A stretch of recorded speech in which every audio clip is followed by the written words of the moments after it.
పుణ్యమూర్తుల దివ్యగాథల నుండి ఈరోజు కూడా మనం నరసింహావతారంలోని మిగతా భాగం విందాం. ఈ విధంగా ప్రహ్లాదుడు హిరణ్యకశిపుడు లీలావతి దంపతులకి పుత్రుడుగా జన్మించాడు. ప్రహ్లాదుడు అసురుడైన సురలను ప్రేమించేవాడయ్యాడు. హరిభక్తుడనమాట, ప్రశాంత చిత్తుడు. అతడు సదా భగవంతుని ధ్యాన నిమగ్నుడై ఉన్నాడు. నిరంతరం హరినామాన్ని స్మరిస్తూ ఉండేవాడు. ఆనంద డోలికలలో ఊలాడుతూ ఉండేవాడు. అతడు నిరంతరం ఆనంద బాష్పాలను రాలుస్తూ శ్రీహరిలో లీనమై తన తనునే మరిచిపోతూ ఉండేవాడు. హరినామం ఎప్పుడు అతని నాలుక మీద నాట్యమాడుతూ ఉండేదన్నమాట. వినయ విధేయతలతో ఒప్పరుతూ తోటివారుల నుండి మెప్పు పొందే స్వభావం కలవాడు. ఇట్టి ప్రవర్తన అతని పూర్వజన్మ సుకృత ఫలితమా లేక హిరణ్యకశిపుని శాప ఫలితం వలన శ్రీహరిపై వైరము పెంపొందించుటకు ఎత్తిన కారణ జన్ముడా అనే విషయం మనం ఖచ్చితంగా చెప్పలేము. అంటే రెండు కారణాలు వాస్తవమే అని చెప్పుకోవచ్చు. అలాంటి శ్రీహరి ఎందరి భక్తి గల ఆ ప్రహ్లాదుని గురించి ఒక 2 పద్యాలు విందాం.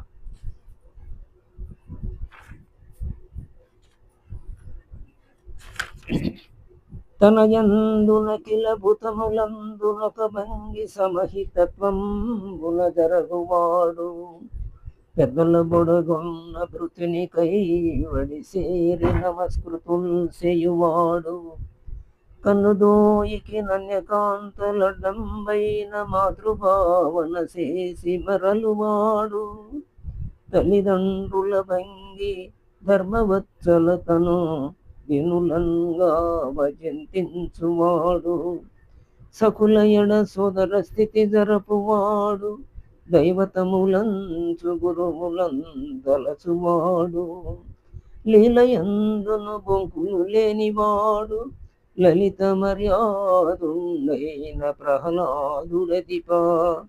ఆయన ఎలాంటి వాడంటే తన యందు ఇతర ప్రాణుల యందు సమభావంతో ఉండేవాడు అన్నమాట. సజ్జనులను చూస్తే చాలు సేవకునికి వెళ్ళి దగ్గరికి వెళ్ళి వాళ్ళకి నమస్కరించేవాడు. పరస్త్రీలు కనిపించితే తల్లిగా భావించి నమస్కరించేవాడు. స్నేహితులు అన్నలు తమ్ములుగా భావించేవాడు.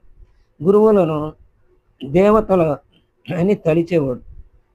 చాలా మర్యాదగా ఉండేవాడు అనమాట అందరి మీద. ఆటలలో కూడా అబద్ధాలు ఆడేవాడు కాదు. అలాంటి వాడు అందరికీ. ఇంకొక లక్షణాలు, ఇంకా మిగతా లక్షణాలు కూడా పద్య రూపంలో ఉన్నాయి. చక్కగా పోతన గారి పద్యాలు ఒకసారి విందాం. ఆకార జన్మ విద్యార్థ వరిష్ఠుడై గర్వ సంస్తంభ సంగతుండు కాడు వివిధ మహానేక విషయ సంపన్నుడై పంచేంద్రియములచే పట్టువడడు భవ్యవయోమల ప్రభవోపేతుడై కామరోషాదులను గ్రంథుకొనడు కామిని ప్రముఖ భోగములెన్ని కలిగినను వ్యసన సంసక్తి నా వంకపోడు విశ్వమందు కన్న విన్న అర్థములయందు వస్తు దృష్టి చేసి వాంఛయిడడు ధరణినాథ దైత్యతనయుండు హరిపరతంత్రుడై హతాన్యతంత్రుడగుచు. దీని భావం ఏంటంటే, ఓ రాజా, ప్రహ్లాదుడు ఎల్లప్పుడూ తన మనస్సును శ్రీహరి ఎందే లగ్నం చేసేవాడు. ఇతర ఆలోచన వాని సౌందర్యము, కులము, చదువు, ధనము ఇవన్నీ కలిగి ఉన్నా కూడా గర్వపడేవాడు కాదు. ప్రాపంచిక సంపద ఎంత ఉన్నా కూడా ఇంద్రియ లోలుడు అవలేదు. జలప్రాయము, శౌర్యము, ఐశ్వర్యము కలవాడయ్యూ కూడా కామక్రోధాదుల్ని దరిచేరనేయలేదు. స్త్రీలు మొదలగు భోగవస్తువులు ఎన్ని ఉన్నా కూడా వాని ఎడల దూరంగా ఉండేవాడు. ప్రపంచాన్ని చూసి ఏమీ చెలించేవాడు కాదు. ఆ హరి అందే మనసు లగ్నం చేసేవాడు అనమాట. విన్నట్టి వస్తువులు మనకు కావాలనుకుంటాం, కానీ ఆ వస్తువులు వస్తుతత్వం గురించి ఒప్పుకునేవాడు కాదు. అంటే స్థిరత్వం వస్తు స్థిరత్వాన్ని నమ్మేవాడు కాదు. నిజము అని అనడు కొరడు. అంటే వస్తువుల యందు ఆసక్తి లేనివాడు అనమాట. నిత్య సత్యమైన వాడు భగవంతుడు ఒక్కడే అని తలచినటువంటి వాడు ప్రహ్లాదు. ఇంకో పద్యం ఆయన లక్షణాలు చక్కగా విందాం. శ్రీవల్లభుండు దన్నుంజెరిన ఎట్లయిన చెలికాండ్రనెవ్వరింజెరమరచు అసురారి ధనమ్రోల నాడిన ఎట్లయిన అసుర బలురతోడ నడమరచు భక్తవత్సలుండు సంభాషించినట్లయిన పరభాషలకు మరుపలుకపరచు సురవంజుదనలోన జుచిన ఎట్లయినన్ జొక్కి సమస్తంబు జుడమరచు హరిపదాంబోజయుగ చింతనామృతమున అంతరంగంబు నిండినట్లయినన్ అతడు నిత్య పరిపూర్ణుడవుచు అన్నియును మరచి జడతలెకయుండును జడును భంగి. దీని భావం ఏంటంటే, ఓ రాజా, ఆ ప్రహ్లాదుడు శ్రీహరి తనను చేరినట్లు తోచగా స్నేహితుల దగ్గర కూడా వెళ్ళేవాడు కాదనమాట. ఆ రాక్షస సంహారి విష్ణువు తన ఎదుట ఆడినట్లు అనిపిస్తూ ఉండగా రాక్షస బాలులతో ఆటలాడేవాడు కాదట.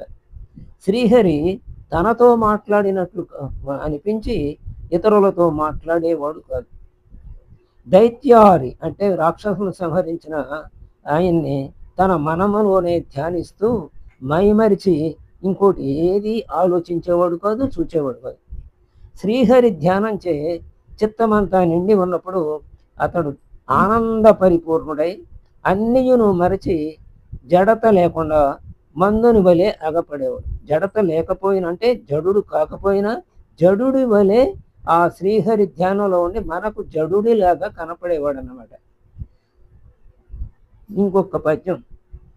పానీయంబులు ద్రావుచున్ గుడుచుచున్ భాషించుచున్ హాసలీలా నిత్రాదులున్ సేయుసున్ సంతత శ్రీనారాయణ పాద పద్మయుగళీ చింతామృతాస్వాద సంధానుండై మరచన్ సురారి సుతుండు ఏ తద్విశ్వమున్ భువరా. రాజా, ప్రహ్లాదుడు అన్నం తింటూ ఉన్నా, నీళ్లు త్రాగుతూ ఉన్నా, మాట్లాడుతున్నా, నవ్వుతూ ఉన్నా, వినోదిస్తూ ఉన్నా, నిద్రపోతున్నా అంటే సర్వకాల సర్వావస్థల యందు శ్రీహరిని మరవకుండా మనస్సుని లగ్నం చేసేవాడు. ఇది ఈ ప్రపంచాన్ని మర్చిపోయి ఉండేవాడు అనమాట. ఇలా ఆ ప్రహ్లాదుడు జన్మ సార్థకమైనటువంటి జన్మ. ఈ ప్రహ్లాదుడు అసలు ఎవరయ్యా అంటే పూర్వజన్మలో ధర్మవత్సలుడనే బ్రాహ్మణుడు, బ్రాహ్మణ కుటుంబంలో పుట్టాడు. మంచి విద్వాంసునిగా పేరు ప్రఖ్యాతులు గడించాడు. శ్రీహరిని భక్తితో సేవించేవాడు. అయితే ఒక రోజున ఈ ధర్మవత్సలుడనే ఈ సద్బ్రాహ్మణుడి దగ్గరికి ధర్మ బంధువు అనే ఒక ముని వచ్చాడు. అంటే ఇద్దరు పేర్లు ధర్మే, అందుకని జాగ్రత్తగా ఉంచుకున్న. ధర్మవత్సలుడేమో ప్రహ్లాదుడిగా జన్మించాడు, ధర్మబంధువేమో ఒక ముని. ఆయన ఇద్దరికి సంభాషణలో ఈ ధర్మబంధువు ఏమన్నాడంటే, ముని కదా, ఆయన ఏమన్నాడంటే యజ్ఞాది కర్మలే ముక్తికి మార్గము అన్నాడు ధర్మబంధువు. ధర్మవత్సలుడు ఏమన్నాడంటే భక్తే ప్రధానము అన్నాడు. ఇద్దరికి వాదోపవాదాల్లో చివరకు ధర్మవత్సలుడే గెలిచాడు. అంటే భక్తే ప్రధానం అన్న మాటని చివరికి ధర్మబంధువు కూడా ఒప్పుకోవలసి వచ్చినట్టు ఆయన వాదన గెలిచింది. అప్పుడు ధర్మబంధువుకి కోపం వచ్చింది. నీవు రాక్షసుడుగా పుట్టుకాక అని ఆయనని శపించాడు ధర్మవత్సలుడిని. ఆ తర్వాత చింతించాడు, అరే అనవసరంగా ఆయన్ని శపించానే అని అప్పుడు అన్నాడు, నీవు రాక్షస జన్మ ఎత్తినా కూడా హరిభక్తి పరాయణుడివై ఆ మార్గంలోనే చివరికి నీవు హరిని చేరతావు అని సవరించాడనమాట. అలాంటి ధర్మవత్సలుడే ఈ హిరణ్యకశిప లీలావతులకు పుత్రుడుగా జన్మించాడు. అట్లాగే ఈ హరిభక్తుడు ప్రహ్లాదుడు హరిభక్తుడుగా ప్రహ్లాదుడు శాశ్వతమైన కీర్తిని కూడా అర్జించాడు అన్నమాట. హరిభక్తుడు ఎవరయ్యా అంటే గబాల మనందరికీ గుర్తొచ్చేది ప్రహ్లాదుడే. లీలావతి కూడా సామాన్యురాలేం కాదు, రాక్షస స్వభావం కలిగినటువంటిది కాదు, హరిభక్తురాలు. కానీ ఆ హరి పట్ల తన భర్తకి ఉన్న ద్వేషాన్ని గ్రహించి అది బయటపడితే తనకు కూడా అపాయం అవుతుందని మనసులోనే ఉంచుకుంది, కానీ తాను ఎప్పుడు బయటపడలేదు. అంత గొప్ప హరిభక్తి కలది లీలావతి. అందుకనే భక్తకు విధేయురాలుగా ప్రవర్తించాలి. త్రేతాయుగంలో జయ విజయులు రావణ కుంభకర్ణులుగా జన్మించినప్పుడు ధర్మవత్సలుడేమో విభీషణుడుగా జన్మించాడు. అలాగే ద్వాపర యుగంలో జైవీసులు శిశుపాల దంతవక్తులుగా జన్మించినప్పుడు ధర్మవత్సలుడు సహదేవుడుగా జన్మించాడు. ఉత్తానపాదుడు తన కుమార్తె అయిన లీలావతిని హిరణ్యకశిపునికి ఇచ్చి పెళ్లి చేశాడు. ఈమె సద్గుణ సంపద కలిగి విష్ణుభక్తురాలుగా పేరొందింది. ప్రహ్లాదునికి ముందు హిరణ్యకశిపుడికి 6 కుమారులు జన్మించారు. వారందరూ తండ్రి అంతటి బలవంతులు కాదు. ఆ 6 తండ్రి మరణానంతరం పాతాళానికి పంపారు. ఆ 6 దేవకి వసుదేవులకు పుత్రులుగా జన్మించి కంసుని చేత వధించబడ్డారు. రేపు ఆ తర్వాత మిగతా కథ విన్నాం. స్వస్తి.